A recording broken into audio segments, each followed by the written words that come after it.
Hi, Mark Pillsbury here with Cruising World Magazine. Today I'm with three distinguished fellows from Group Beneteau, the builders of the Excess Catamaran line. We have Thibaut de Montvalon, the brand manager. Hello, Mark. Hello. Bruno Belmont, who's Group Beneteau's catamaran expert. Hello, Mark. And my good friend Fred Signat from Annapolis, who is managing Excess here in the United States. Hey, Mark. So the Excess 11 catamaran, boy, we had a heck of a sale on that boat last fall, and so nice that it came away as the overall winner of our Boat of the Year contest. Just a great boat. To kind of put it into context, Bruno and Thibaut, perhaps you could talk a little bit about Group Beneteau and why they see the need for a new brand of catamarans. The need or the thought started, I would say, more than 5 years ago, about looking at basically the growth of the catamaran segment in the catamaran market, which has been growing constantly, double digits actually since 2010. Beneteau Group was present with one offer already, the Lagoon range. But obviously, with the growth of this segment, the idea was to tap the market with an additional offer, not very different from the Monohull side, where basically the group, as you know, is present with two brands, Beneteau and Jeannot. So we saw the opportunity to tackle the market with two different offers. So then once this decision was made, the question was about deciding how to position the second offer, knowing that Lagoon was there and is the leader in the catamaran segment. It was already a few years back, but it is still today. So the idea was to say how to offer something different. And then the decision was to launch Excess, which is positioned more towards the sailing experience on the boat. So basically, the idea is when Lagoon is very much dedicated to comfort on board and life on board and comfort on board, Excess is more dedicated to pleasure, both when you're sailing and when you're at anchor, because the analysis of the market was that there was a lot of players in the market who were focusing on comfort, such as I mentioned, Lagoon, who is doing this very well. But there was not that many players who were actually trying to address both living on board, but also addressing the sailing experience on the boat. So that's how Excess came about. And the purpose of the brand is to give as much pleasure when you're at anchor as when you're actually sailing the boat from point A to B. Maybe we could add that we got kind of backed up by the 2008 crisis, where the monohull market divided by 4 before it get back to about half what it was before. So if we take it as a very gross number, there is about 2,000 people who used to buy a monohull every year who are not doing this anymore. They have not disappeared. They are not all on an RV. So we believe they are actually today sailing on catamarans, either buying or renting, and that of course the experience at the hook is probably the best of their lives, but the experience sailing, when you go to affordable catamarans, there was not a lot of offers on the market, and that's where Excess found an empty space to cover. Hey, Freddie, here in the States, where you manage both the Lagoon brand and the Excess brand, are you seeing different customers coming, or does somebody come and look at a Lagoon and an Excess? During all the events that we organized mainly in Annapolis due to the COVID situation, the type of clientele is very different. And we have been introducing Excess to mainly monohull owners. That was really the target, as Thibaut said. Yeah, and just adding on that, Mark, maybe with a global view, it's and that's perfectly in line with what Bruno just said. We see actually very few people who are basically coming and looking at both models. And as Fred just said, it's the same in other markets around the world. There's a lot of people coming from the monohull segment who have experience sailing charter, for instance, on an existing or existing brand of comfortable catamarans, but they lack the sailing pleasure that they used to have or they used to on a monohull, and they're coming to Excess. So it's two different markets. Yeah.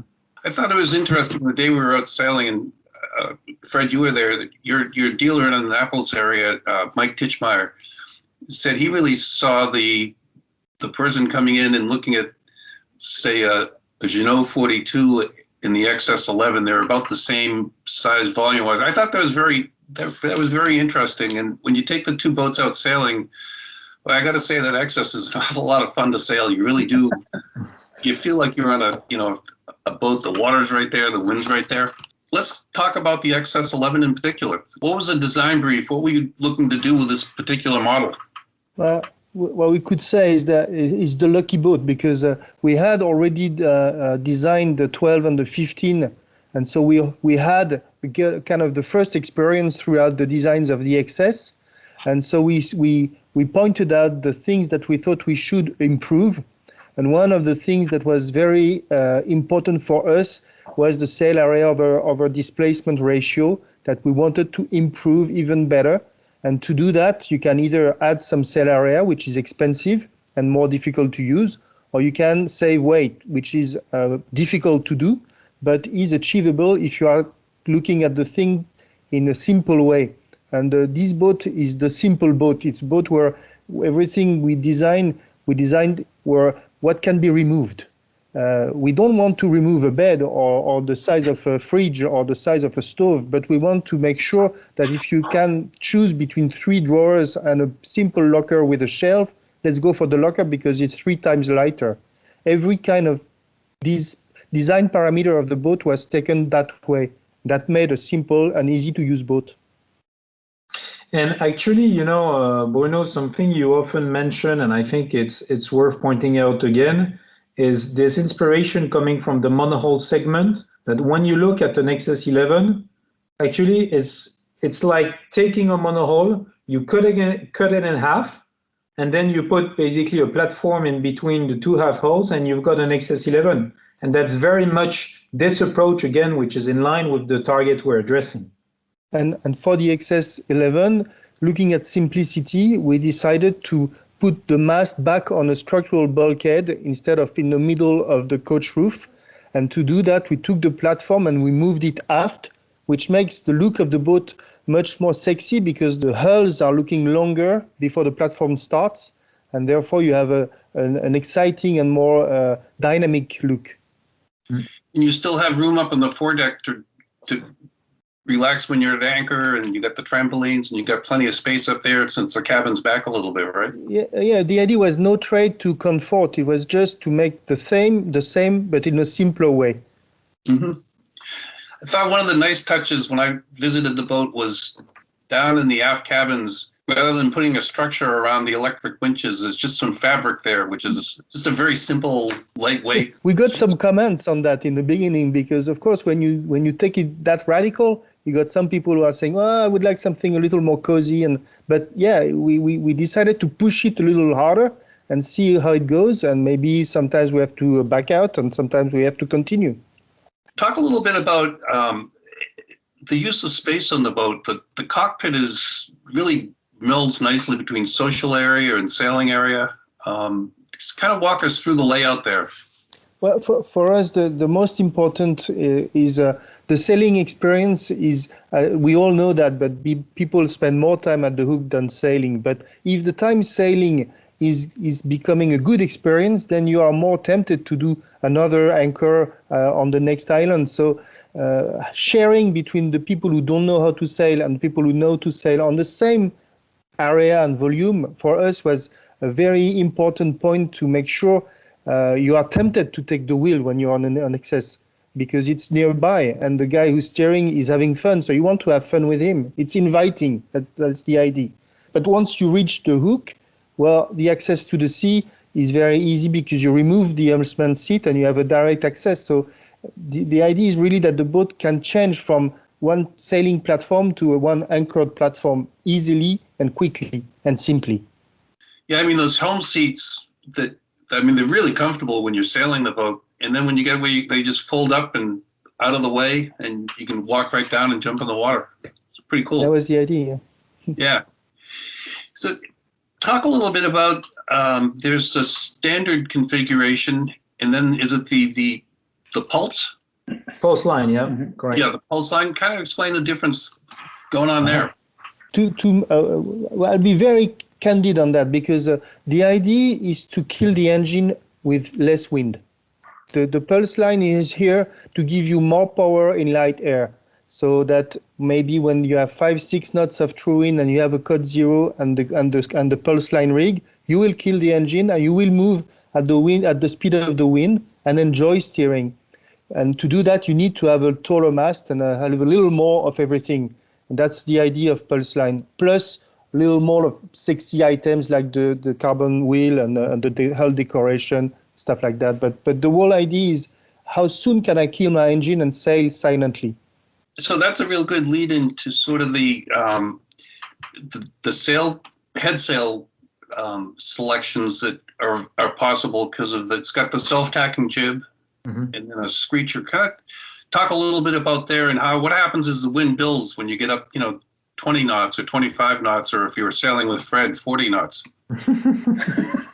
Maybe you're afraid you want to talk about it?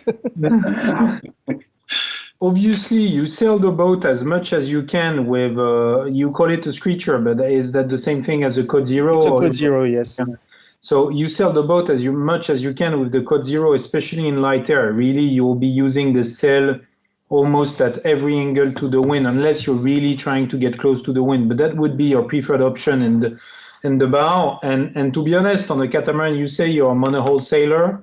So was I, and most of us, and a lot of our clients are as well.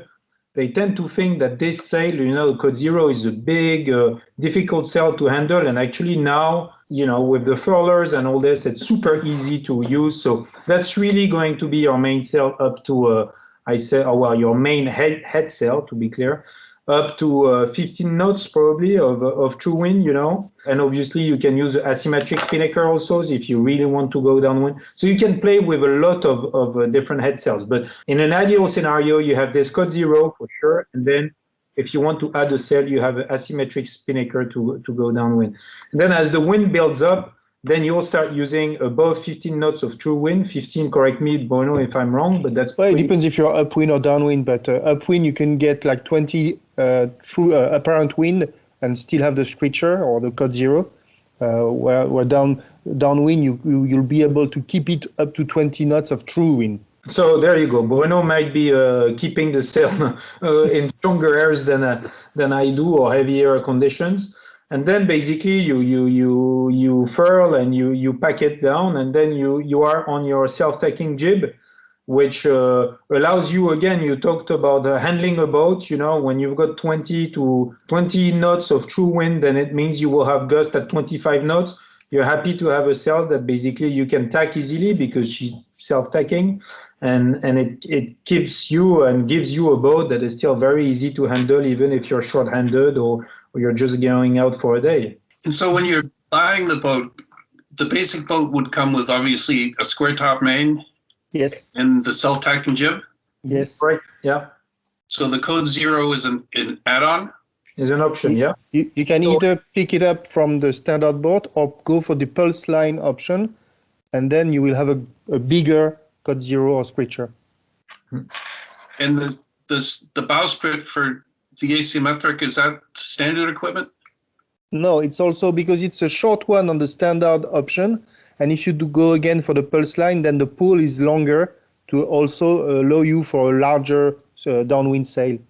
The day we were out sailing in Annapolis, we probably were in 15 knots of breeze, and I fell in love with that main sheet system on the boat. Rather than having a big traveler that you got to crank up and down, kind of talk about how that works. And geez, it really seems like it lets you shape the sail pretty nicely. Yeah, well, also, again, the idea is simplicity.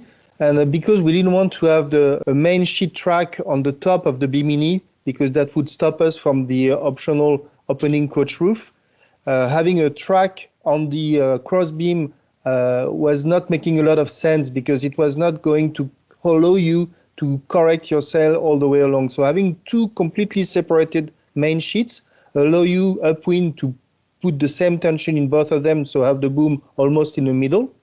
Then more you go downwind, the further the upwind sheet will be released and the other one will be pulled in. And then if you go even further downwind and you go for the pulse line or you buy the option, we have a flying barber hauler that you can use, and that will allow you to close the leach of your mainsail even if you are below 110 or 115 degrees of true wind angle. So it doesn't make any difference in how great you can trim your sails. It's just a different way of doing it. We are not the only one doing this on the market, actually.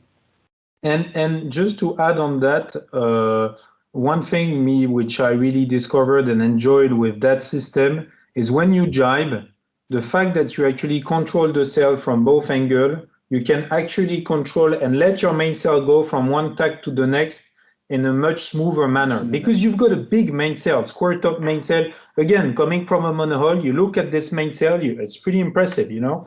So when you have to put in a jibe in a bit of breeze, then I feel much more comfortable basically having this possibility to really control the boom all the way with the lines on each tack of the boat. Good point. That's cool.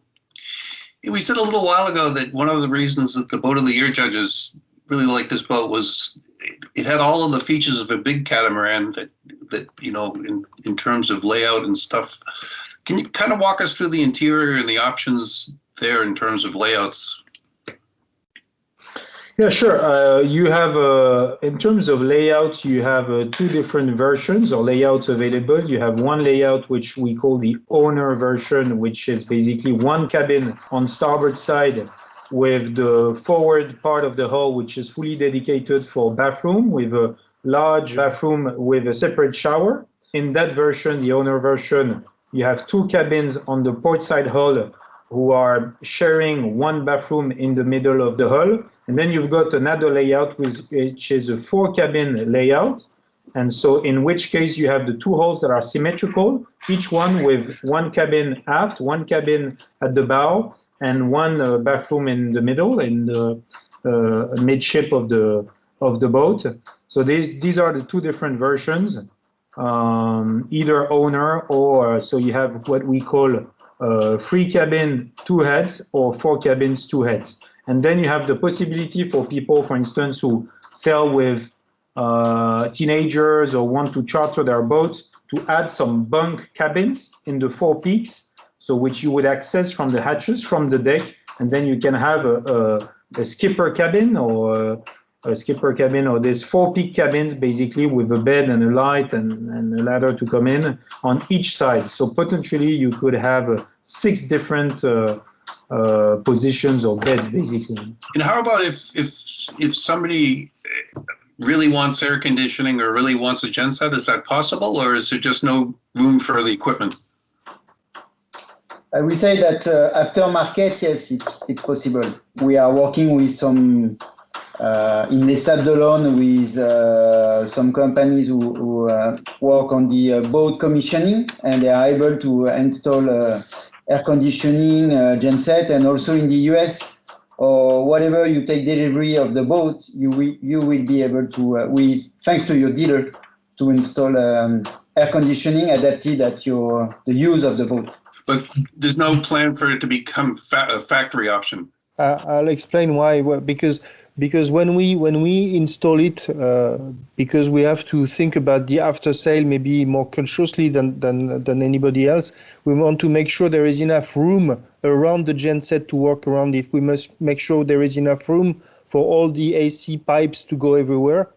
And when we designed the boat, we said if we do that, we'll have a longer platform, we'll have a longer boat, and so we'll have more weight and more expenses for the customers. So we decided not to do it factory-wise, but as Fred said, we have solutions for all the customers to retrofit that afterwards. Talk a little bit about, are the Excess built in their own dedicated space, or are they part of sort of the overall production? No, everybody's been comparing Excess and Lagoons, and there is good reason why, is because it's the same group. But in terms of what we took from Lagoon is mostly we took the systems from the group.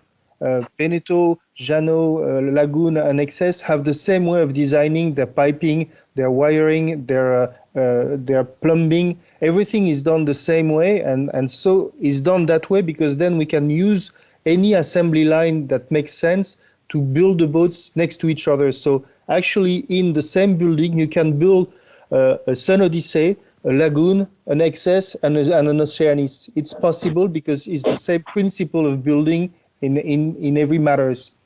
So actually today, the Excess 11 and 12 are built in the same factory as the Lagoon 40 and as some monohulls of the group too. And actually that gives you quite a bit of economy of scales, so that, I mean, that lets you keep the cost down, I would think. And also lots of flexibility, because as you know, and especially these days, the market is fluctuating. So having the possibility of slowing down one model without slowing down the assembly line is very important for the group. And also in terms of quality, you know, we have people who have been building boats for ages, basically, in years and years, and very successful models in that yards. And so basically you benefit from all the experience that these people may have, as Bruno mentioned, building a Sun Odyssey or other model of lagoons before. So yeah, you capitalize on that expertise. Quality and reliability. And so talk a little bit about the construction. It's infused, I'm assuming, but you know, cord hulls together. What's new towards the other catamarans of the group today is that the hull is infused as all the catamarans of the group, so infusion with Balzac core, and then the deck and the coach roof are injected. The reason why we do that is that there is no countermold, so we save a lot of weight doing this, because both sides of the composite are shiny, so are finished as soon as they come out of the toolings. So for us, it's simpler, again, more headroom with a simpler shape, and then saving weight, which is very important for the performance of the boat. And does that let you then, does that create a challenge to run lighting and that kind of thing, or there's workarounds for that? No, it's true. You will see that, you will notice in the saloon there is no ceiling light. All the light is coming from actually the deck, because the deck is actually coming up around the windows and stops there, and above it is the coach roof. The boat is coming with only 3 molds, which is also a simpler way of building. On these boats, for the first time in a long time, we're actually building the saloon, the galley, and the chart table on the main hull before we come up with we come up with the deck itself, where all the other catamarans of the group, the saloon, dining, and chart table are coming from the deck. It's a big difference. It's, for us, it's not as simple in terms of building process, but it's saving a lot of weight, and it's actually a smart system, because then, for instance, if you look into the detail of that boat, the galley parts are including the lockers of the cabin next to it. So it's only one big module. So because it's only one part, it's a lighter part.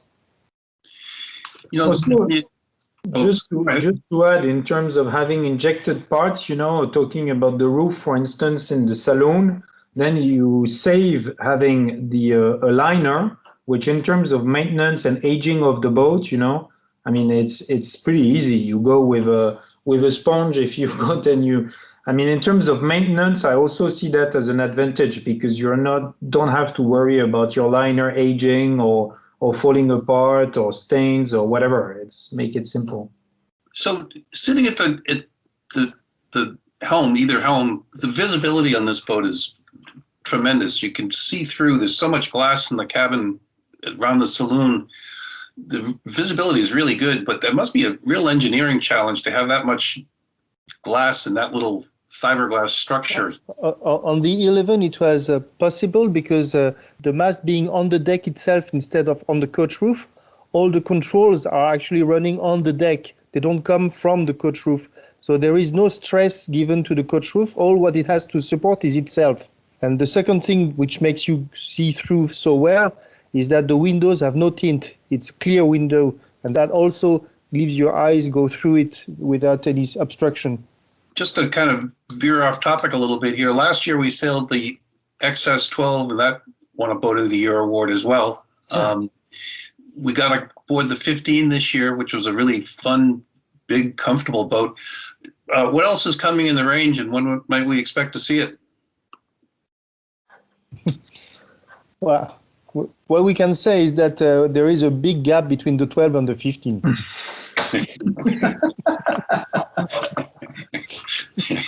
Yeah, so there will be. We're actually working on the next boat to be released.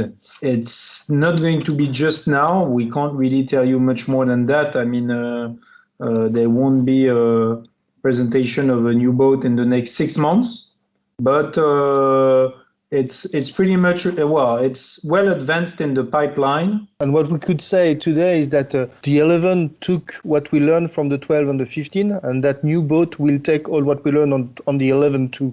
So we keep on improving, and we keep on writing the DNA of the brand today.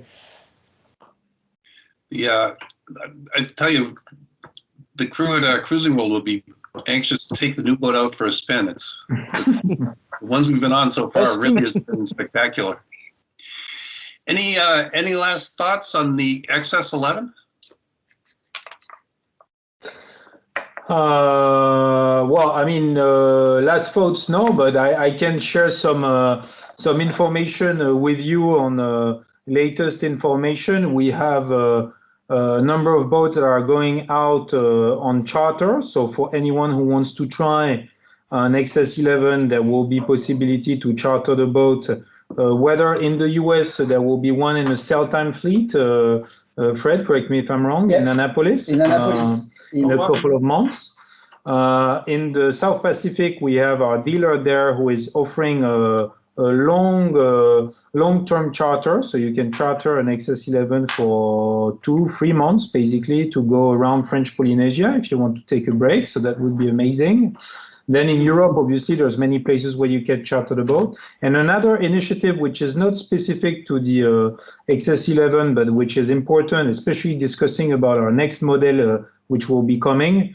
We're launching a new initiative, which is called the Excess Lab, which will be online in 1 month's time by the end of February. And basically, we're opening our design office and giving an access to the general public. So it could be you, Mark, but it could be your readers and anyone who's passionate about cruising and about sailing boats, to talk with our designers and with our design team about what they would like to see on the future Excess, and generally what they like, what they don't like on a cruising catamaran. So that would be in the form of a website, which is already online today, and you can register to be part of the Excess Lab. And once you've registered, you will, within a month's time, receive an email, and we will offer some topics of conversation with you and with all the members of the Excess Lab. It's free, obviously. We will open up some challenges for those who have the brightest ideas. We will distribute some gifts or some opportunity to go out sailing with us. And the idea really is to get the sailing community to come inside our team and share with us what they want, what they like to see, what they don't like to see on a catamaran, and what they would like to see on our future boats. Obviously, we won't be able to take and to implement all the ideas. You know, it's really a brainstorming session that we're opening to all passionate fellows and sailors. But we will try to, any great idea or any idea which we think are suitable to Excess, we will try to implement these ideas in our future models. So this is a new initiative. I don't think it's existing already in the sailing world. I know, Bruno, you did a similar initiative a few years back with the Sense Ranch at Beneteau. So we're taking it to a next level thanks to the evolution of the digital world and the tools we have today. So I invite everybody to come and join the Excess Lab starting at the end of February, and share your ideas and join our team so that we can design better boats in the future. And you'll be able to find that just by going onto the Excess website? Yeah. If you go to the Excess website, excesscatamarans.com, you'll find in the menu a link or page dedicated to the Excess Lab. At the moment, you won't see much. There's a video introducing our initiative, so you can learn more watching this video, obviously. And then you register, and then by the end of February, we'll be opening the website and posting the topics and starting the focus groups and the discussions. So you can go in and sign up today? Yeah, sure. Good. Go right ahead. I will. That sounds really cool. Great. And Mark, one more point. If you want to enjoy sailing on the Excess 11 again, come in Fort Lauderdale in a month, February 19th to the 21st. Since the Miami Boat Show has been cancelled, we organize a group event actually that we call Sail Away Days with Jano, Beneteau, Lagoon, and Excess, and we will have the Excess 11, 12, and 15 on appointment only, but you are always welcome, Mark. Oh, that sounds like fun. Do you have a freighter of rosé? Always. Well, boy, this has been fun, you guys. It was a really exciting boat to sail. You guys really knocked the ball out of the park, as we say here in the States. And thank you so much. And hope to see you sometime soon at the boat show. Yeah, yes, we hope. Yeah, we hope we can come and visit you again very soon. All right. Thank you. Thank you, Mark. Thank you. For Cruising World, this is Mark Pillsbury. See ya. See you. Bye. Bye-bye.